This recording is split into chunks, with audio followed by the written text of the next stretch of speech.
नमस्कार दोस्तों, आपका हमारे चैनल में स्वागत है। आपको यह वीडियो देखने के लिए अभी आपको देखने के लिए मिलेंगी। आपको अगर वीडियो में कुछ दिक्कत आ रही हो तो हमें जरूर बताएं, हम कंटेंट चेंज कर देंगे उससे पहले, लेकिन हमसे कांटेक्ट करें, मेल करें या कमेंट करें। इससे पहले आप बताइए आप कहां से हैं और हमारी वीडियो को कहां से देखते हैं, क्योंकि वीडियो बनाने में बहुत मेहनत लगती है, तो कमेंट करके जरूर बताएं। दोस्तों, अब बिना देरी किए हुए हम वीडियो को शुरू करते हैं। आप वीडियो को पूरा देखना है। आज का एपिसोड मन सुंदर सिर्फ एक सीरियल का हिस्सा नहीं था, बल्कि उन टूटे दिलों की कहानी था जो मुस्कुराते हुए भी अंदर से रो रहे होते हैं।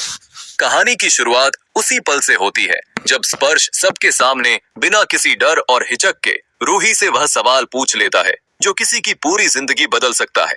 वह पूरे विश्वास के साथ कहता है, तेरा है मन सुंदर रूही, मैं तुमसे शादी करना चाहता हूँ, क्या तुम मुझसे शादी करोगी? यह सुनते ही पूरा घर जैसे खामोश हो जाता है। हवा में एक अजीब सी बेचैनी तैरने लगती है। रूही की आंखों में आंसू भर आते हैं। वह जवाब देना चाहती है, लेकिन उसके होंठ साथ नहीं देते। उसकी खामोशी उसके अंदर चल रहे तूफान को बयां कर रही होती है। दादी और दादा तुरंत माहौल को संभालते हैं। दादी हंसते हुए कहती हैं कि रूही शर्मीली है, इसलिए इतने बड़े सवाल का जवाब देने में वक्त लगेगा। दादी भावुक होकर कहती हैं कि स्पर्श जैसा लड़का उन्हें जिंदगी में दोबारा नहीं मिलेगा। वह बताती हैं कि अगर वह चिराग लेकर भी ढूंढती, तब भी इतना अच्छा, सच्चा और समझदार लड़का शायद ही मिलता। उनकी आंखों में संतोष होता है कि अब वे निश्चिंत होकर अपनी रूही का घर बसा सकती हैं। रूही के माता पिता भी इस रिश्ते के लिए हामी भर देते हैं। पिता कहते हैं कि अगर रूही खुश है तो उन्हें भी कोई ऐतराज नहीं।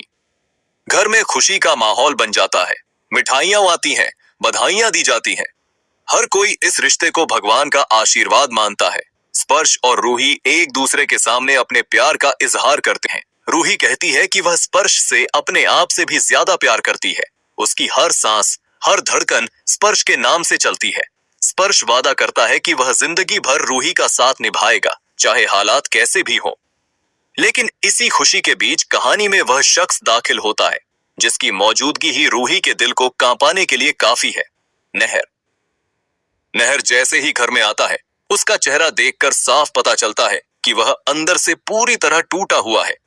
उसे जब पता चलता है कि रूही और स्पर्श की शादी तय हो रही है, तो उसके पैरों तले जमीन खिसक जाती है। घर वाले खुशी खुशी उससे कहते हैं कि वह भी मिठाई खिलाए, लेकिन नहर के लिए यह पल जहर से कम नहीं होता। नहर किसी बहाने वहां से निकल जाता है, लेकिन उसका दिल वहीं रह जाता है। रूही और नहर के बीच एक बेहद दर्दनाक मुलाकात होती है। नहर सवाल करता है कि अगर रूही को उससे इतना ही प्यार था तो उसने उसे छोड़ा क्यों? वह कहता है कि वह पूरी दुनिया से लड़ सकता है, लेकिन रूही के बिना वह कुछ भी नहीं है। उसके शब्दों में दर्द है, शिकायत है और टूटे हुए भरोसे की टीस है। रूही भी खुद को संभाल नहीं पाती। वह मानती है कि नहर के बिना वह आज भी अधूरी है। वह कहती है कि उसने नहर को अपनी मर्जी से नहीं छोड़ा, बल्कि हालात ने उसे मजबूर कर दिया।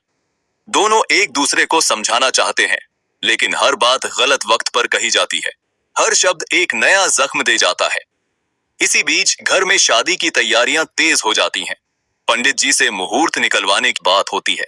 स्पर्श को रूही के माता पिता और बड़ों का आशीर्वाद दिलवाया जाता है। घर वाले खुश हैं, लेकिन रूही का मन अशांत है। वह मुस्कुराती है, लेकिन उसकी मुस्कान में सुकून नहीं होता। एक बेहद चौंकाने वाला पल तब आता है जब रूही अचानक सड़क पर गाड़ी के सामने आ जाती है। यह सीन दिखाता है कि वह अंदर से कितनी टूटी हुई है। वह जिंदगी और मौत के बीच खड़ी होती है, जैसे उसका दिल भी दो हिस्सों में बंट चुका हो। एक हिस्सा स्पर्श के साथ आगे बढ़ना चाहता है और दूसरा नहर के बिना जी नहीं सकता। नहर और रूही की एक और मुलाकात होती है, जो शायद उनकी आखिरी मुलाकात हो सकती है। नहर तंज कसते हुए कहता है कि रूही ने सही फैसला लिया है और आखिरकार अपनी जिंदगी में मूव ऑन कर लिया है, लेकिन उसके शब्दों के पीछे छिपा दर्द साफ नजर आता है। रूही पूछती है कि क्या नहर सच में खुश है? नहर जवाब देता है कि उसकी खुशी या नाखुशी से अब क्या फर्क पड़ता है। उधर स्पर्श पूरी ईमानदारी से रूही का इंतजार कर रहा है। उसे नहीं पता कि रूही के दिल में कितना तूफान चल रहा है।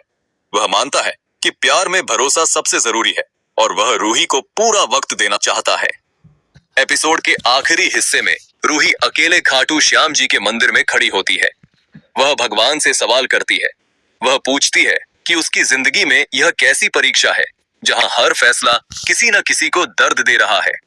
वह कहती है कि वह आर यानी नहर के अलावा किसी और से शादी करने की सोच भी नहीं सकती, लेकिन वह यह भी जानती है कि समाज और परिवार की उम्मीदें उसे स्पर्श की ओर धकेल रही हैं। रूही की आंखों से आंसू बहते हैं, लेकिन उसके मन में कोई जवाब नहीं आता। एपिसोड यहीं खत्म हो जाता है, लेकिन दर्शकों के दिल में सैकड़ों सवाल छोड़ जाता है।